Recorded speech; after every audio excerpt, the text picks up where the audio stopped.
মৰমৰ ছাত্ৰ ছাত্ৰীসকল, তোমালোক সকলোকে ৰাতিপুৱাৰ শুভেচ্ছা যাচিছোঁ। আশা কৰোঁ এই ভিডিঅ'টোৰ পৰা তোমালোকে বহুতখিনি জানিব পাৰিবা যে ত্ৰিকোণমিতিক পৰিচয় লেচনটোৰ পৰা এইবাৰত 2026ত হ'বলগীয়া মেট্ৰিকৰ পৰীক্ষাত কেনেধৰণৰ কুৱেশ্যন আহিব, কি কুৱেশ্যন আহিব সেই বিষয়ে আমি এই ভিডিঅ'টোত আলোচনা কৰিম। এই লেচনটোৰ পৰা আমি মেট্ৰিক পৰীক্ষাত দেখা পোৱা কুৱেশ্যনবোৰৰ বিষয়ে এই ভিডিঅ'টোত আলোচনা কৰিম। যদি ভিডিঅ'টো ভাল লাগে তেন্তে চেনেলটো ছাবস্ক্ৰাইব কৰি দিবা, লগতে লাইক আৰু কমেণ্ট কৰিবা। ব'লা আমি ভিডিঅ'টো আৰম্ভ কৰোঁ। চোৱা, প্ৰথমতে অনুশীলনী 8.1 পৰা তোমালোকে চাবা কুৱেশ্যন নম্বৰ 3, 5, 3টো চাবা, 5টো চাবা, লগতে ইয়াৰ পৰা চাবা কুৱেশ্যন নম্বৰ 9, কুৱেশ্যন নম্বৰ 10,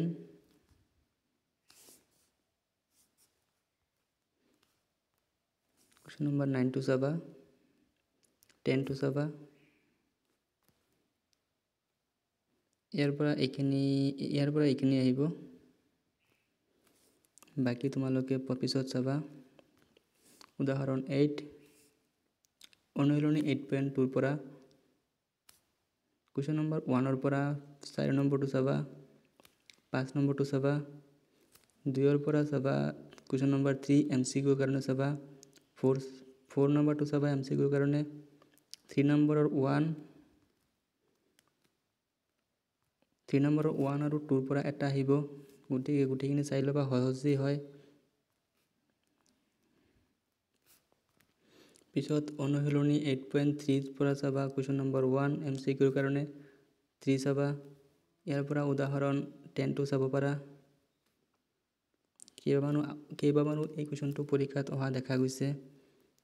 গতিকে পিছত চাবা কুৱেশ্যন নম্বৰ 3, 6 আৰু ইয়াৰ পৰা 8 নম্বৰৰ পৰা 4 নম্বৰটো আৰু 2 নম্বৰটো চাই থবা।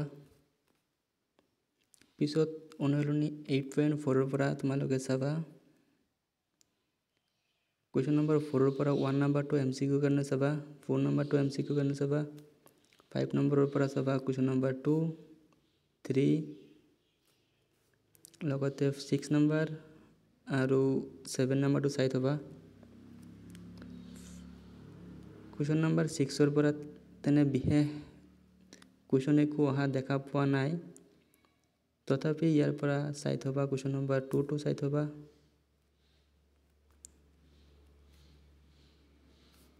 লগতে চাই থবা কুৱেশ্যন নম্বৰ 3। ইয়াৰ পৰা এইখিনি কুৱেশ্যনেই মেট্ৰিক পৰীক্ষাত বেছিকৈ আহি থাকে আৰু এইবাৰো ইয়াৰ পৰাই কুৱেশ্যনখিনি আহিব। এইখিনি চাই থবা। যদি এনেকুৱা ভিডিঅ' আৰু বিচাৰিছা তেন্তে কমেণ্ট কৰিবা।